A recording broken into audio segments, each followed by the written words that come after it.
भगवान बुद्ध अपने शिष्यों के साथ एक गांव में रुके हुए थे।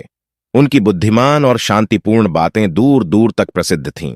लोग उनके प्रवचन सुनने आते और जीवन को सही तरीके से जीने की प्रेरणा पाते, लेकिन हर कोई उनसे प्रसन्न नहीं था।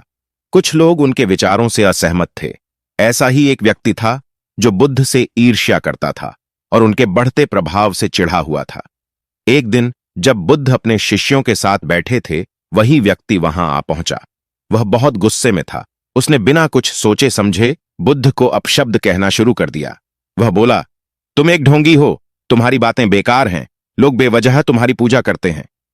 बुद्ध शांत बैठे सुनते रहे। उन्होंने न कोई जवाब दिया, न कोई क्रोध दिखाया। यह देखकर वह व्यक्ति और ज्यादा क्रोधित हो गया। उसने और भी अपमानजनक शब्द कहे, लेकिन बुद्ध की शांति वैसी ही बनी रही जैसे एक स्थिर झील हो। थोड़ी देर बाद जब उस व्यक्ति का क्रोध थोड़ा शांत हुआ तो बुद्ध ने धीरे से पूछा, अगर कोई व्यक्ति तुम्हें एक उपहार दे और तुम उसे स्वीकार न करो तो वह उपहार किसके पास रहेगा? उस व्यक्ति ने चौंक कर कहा, अगर मैं उपहार नहीं लूंगा तो वह देने वाले के पास ही रहेगा। बुद्ध मुस्कुराए और बोले, ठीक उसी प्रकार तुमने मुझ पर गुस्सा किया, मुझे अपशब्द कहे, लेकिन मैंने उन्हें स्वीकार ही नहीं किया, तो यह क्रोध और बुरे शब्द अब भी तुम्हारे पास ही हैं।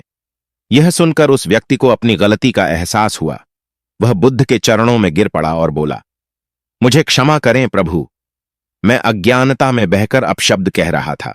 बुद्ध ने मुस्कुराकर कहा, अज्ञानता के कारण की गई गलती कोई पाप नहीं होती, यदि उसे स्वीकार कर लिया जाए और उसे दोहराया न जाए।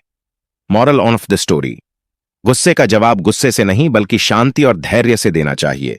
जब हम किसी की बुरी बातों को स्वीकार ही नहीं करेंगे तो वे हमें नुकसान नहीं पहुंचा पाएंगी।